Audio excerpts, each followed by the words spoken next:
السلام عليكم ورحمة الله تعالى وبركاته، والصلاة والسلام على سيدنا محمد وعلى آله وصحبه أجمعين. مرحبا بكم معايا في فيديو جديد. إن شاء الله نتمنى أنه يلقاكم بأحسن الأحوال وبصحة جيدة يا رب، وكذلك عيدكم مبارك سعيد، يدخل عليكم بالصحة والسلامة بكل متمنيات إن شاء الله، ويعم السلام والسلم في كل البلدان العربية الإسلامية إن شاء الله. كما تشاهدوا معايا هنايا حضرت معكم هاد جوج كيلات ديال الحلويات. هذه اللي معروفه بالباطو او السليله، راه تجيب واحد المذاق رائع وبطريقه بسيطه وسهله. كذلك هاد التورتيلات اللي سالتهم، هاد الكريمه اللي كتجي حتى هي بنينه، نتمنى انكم تجربوها، راه غتعجبكم باذن الله.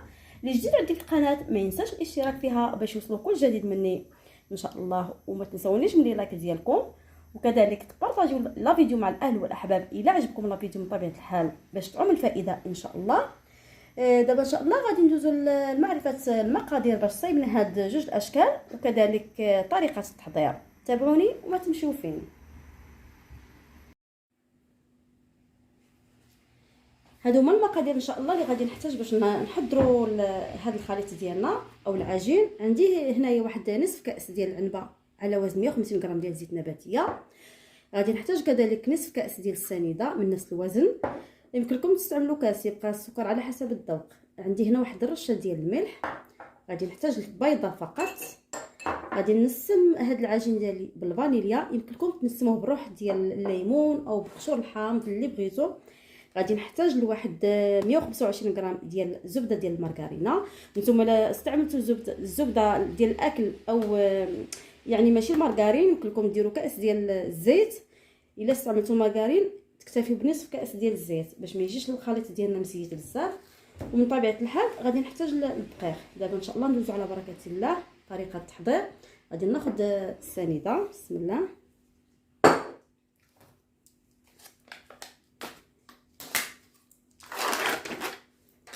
غادي ناخذ نصف ديال هاد الباكيه حيت هي فيها اصلا 250 غرام. غادي ناخذ جهد 125.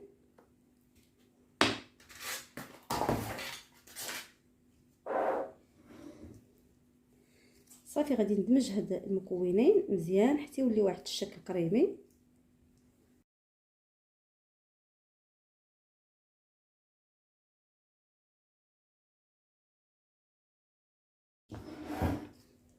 دابا غادي نضيف هاد البيضه، بسم الله.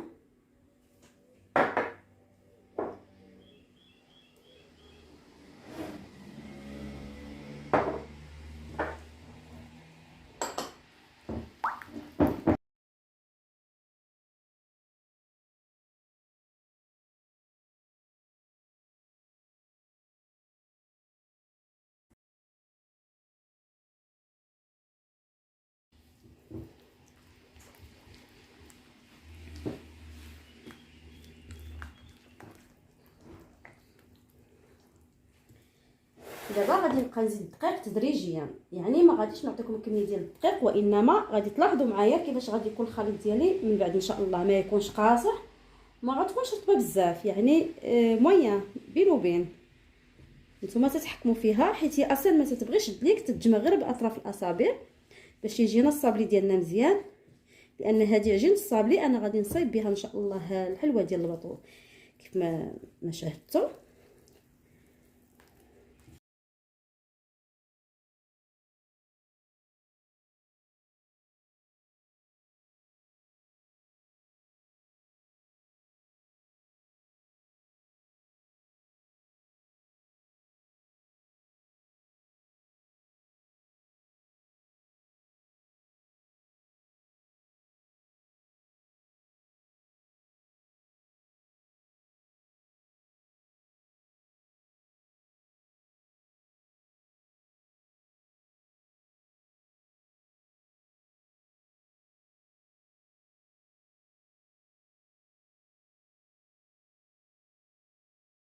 صافي العجين ديالي تتصبح بحال هذا الشكل كما تلاحظوا. نتمنى انه يكون واضح في الصوره عندكم.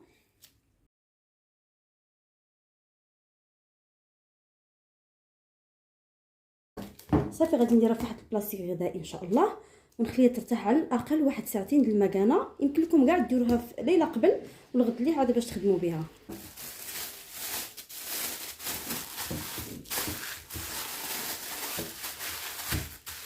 دابا ان شاء الله غادي نمروا باش نشكلوا العجين ديالنا. عندي هاد القوالب هما فاش غادي نديرها كما تلاحظوا. انا بلا ما نبقى نسرحها غادي نبقى ناخذ كويرات بحال هكا، المهم القياس صافي ونوضعهم هنايا، نبقى نضغط عليهم ما نرققهاش بزاف وما نخليهاش غليظه بين وبين. نتوما تتحكموا في القياس اللي بغيتو هاد الشكل يجيكم غليظ ولا رقيق.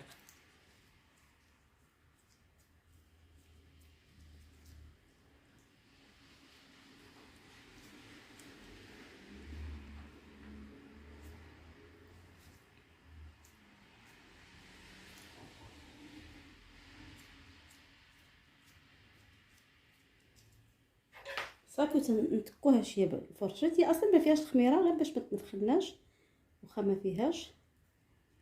صافي ندوزو الاخرى.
دابا من بعد ما انتهيت من تشكيل الباطو، الحلوه ديال الباطو كيف ما تنقولوا ليها، وهاد السليلات صيبت بنفس العجين هاد التورتيلات اللي غادي ان شاء الله نزينهم معكم.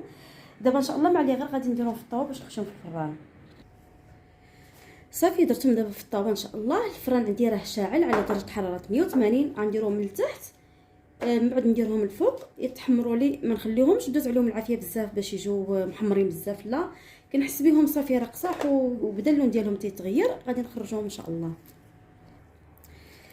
بالنسبه للحشو اللي غادي نديرو ان شاء الله باش نعمروا الباطو ديالنا او حلوه الباطو كيف ما تنقول ليها، عندي هنا الكاوكاو محمر حيت القشور ديالو هرمشتو. بسم الله. عندي هنا اللوز تا هو محمر خليته بقشورو هرمشتو. بسم الله. غادي نحتاج المشماش يابس قطعته طروفه صغار. نتوما غتحكموا في العماره كيف ما بغيتوا، اي نوع عندكم ديال الفواكه الجافه ممكن تستعملوها. عندي كذلك هنا الزبيب،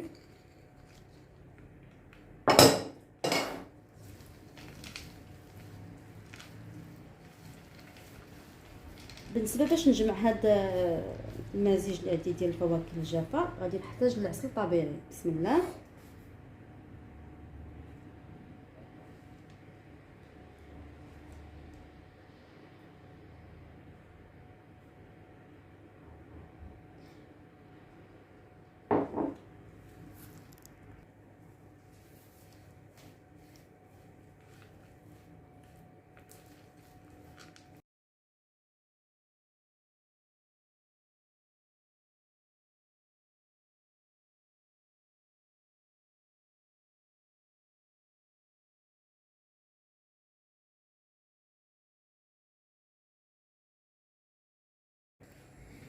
دابا من بعد ما حضرنا الحشو ديال حلوه الباطو ديالنا غادي نطرفوه على جنب. غادي ندوزو دابا باش نحضروا الكريمه اللي غادي نعمروا بها التورتيلا. التورتيلات اللي صايبت معكم. عندي هنايا واحد 300 مليلتر ديال الحليب. غادي نحتاج لواحد ساشي ديال كريم باتيسير. عندي هنا خضره. غادي نحتاج لكريمه الماسكاربون. بسم الله. هاد الساشي على وزن 75 غرام.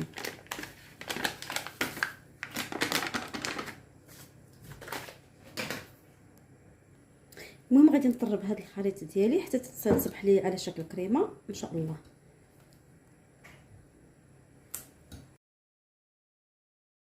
بسم الله. دابا غادي نضيف الماسكاربون،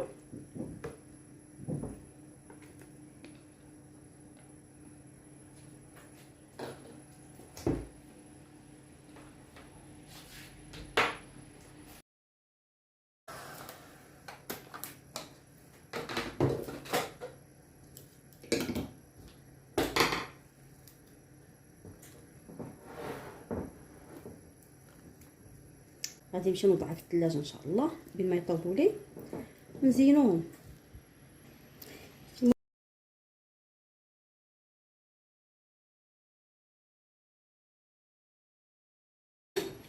راه ما تيلصقوش، هذا راه ما دهنتو ما والو، راه ما تيلصقوش. صافي تحيدوهم بالزربه، يعني دابا الطياب ديالهم مباركه.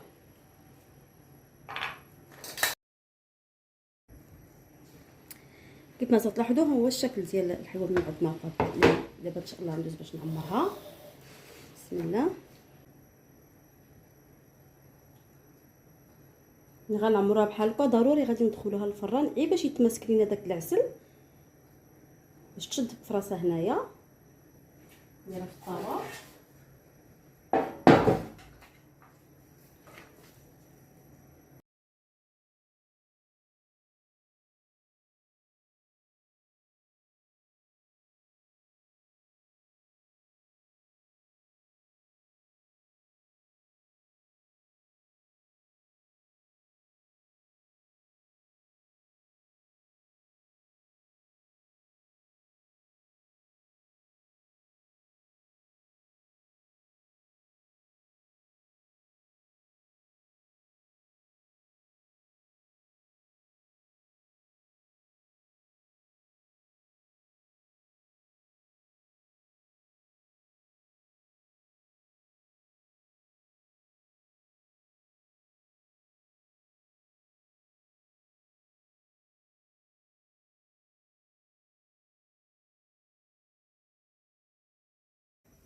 بالنسبه لي هاد الطاطوليت غادي نزينهم ان شاء الله، كل واحد غادي يدخلو يزين باي طريقه بغا هو.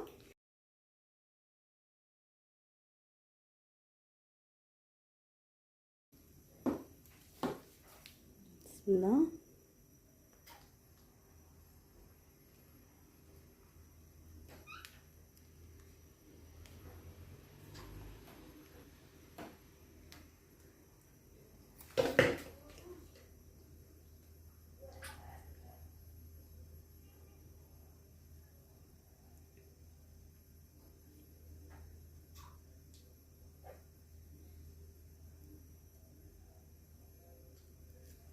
المهم اكتفيت انا بحال هكا.